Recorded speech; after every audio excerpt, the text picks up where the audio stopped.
Correct. So, a day in my life with my baby girl.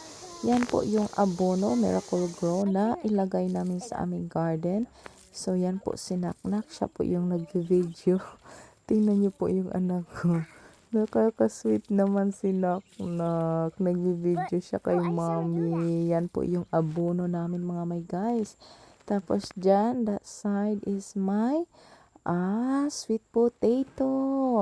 Ang kamuti tops ni mommy is andyan na. Ang dami-dami. So, yan po yung everyday daily routine ni mommy. Kailangan talaga na mag-water the plants talaga si mommy kasi grabe ang init mga my guys. So, sinabihan ko si Naknak very easy dira para you don't fall. So, finally, andyan na naman ako sa kitchen. Naglungag na naman ako ng grits mais. At saka dinner time. Yan po yung dinner ni Daddy. Steak mga my guys. So yan po yung steak sa restaurant. Nakakain ako ng steak sa restaurant is $20. So magbili ka lang sa store. Tapos butter at saka salt lang yung itira mo dyan. Grabe mga my guys. Ika third time ko na magawa ng steak. Sarap pala talaga siya. Yan lang, very simple. Wala na talagang ilagay-ilagay kung dili. Ay, pepper at saka salt. Tapos, andyan na si Daddy. Oh, my hard-working husband. Andito na talaga siya. Nagdating na siya. And very rain.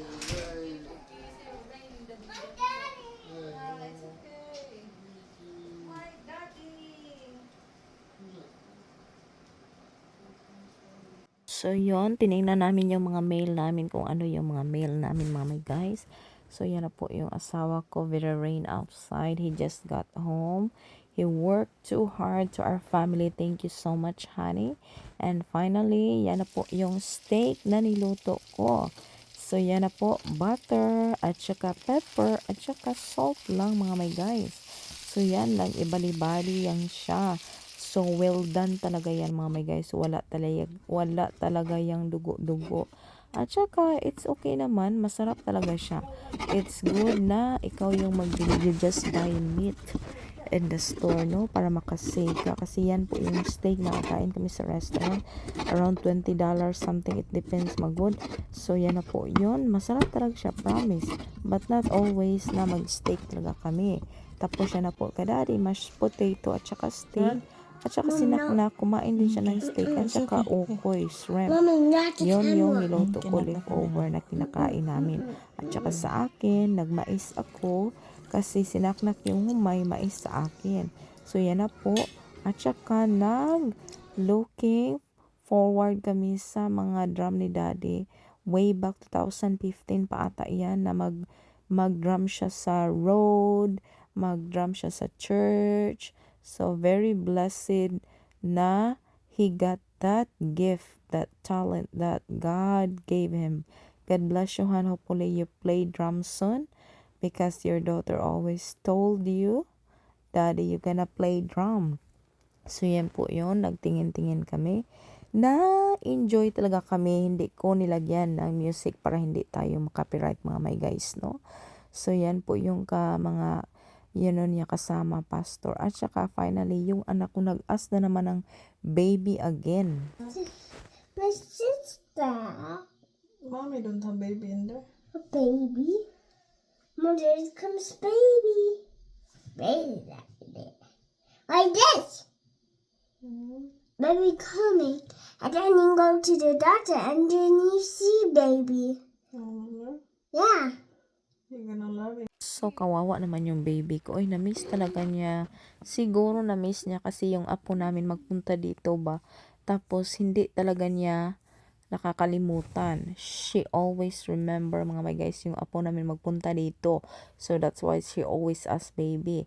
Kisa niya yung tummy ko mga my guys. At saka, it's 9 o'clock para lagyan yung maglagay na naman kami ng airdrop sa kanyang mata mga my guys. Tapos yan na, nagkabay-kabayo yan siya sa akin. Horsey yan siya.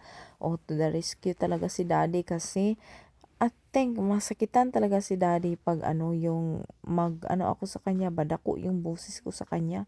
Kasi ganyan tayo mga Pinay, hindi tayo mag-uki-uki lang. Nag-ask si daddy kung ano yung ginagawa ko sa anak ko. Naglayog-layog na naman ako dito. So siguro na ano talaga siya.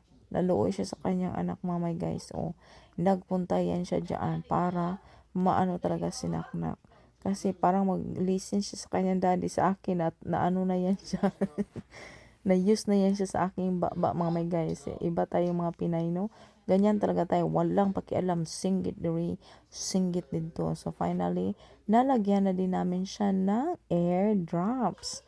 Thank God, hopefully, gonna be healed mga may guys.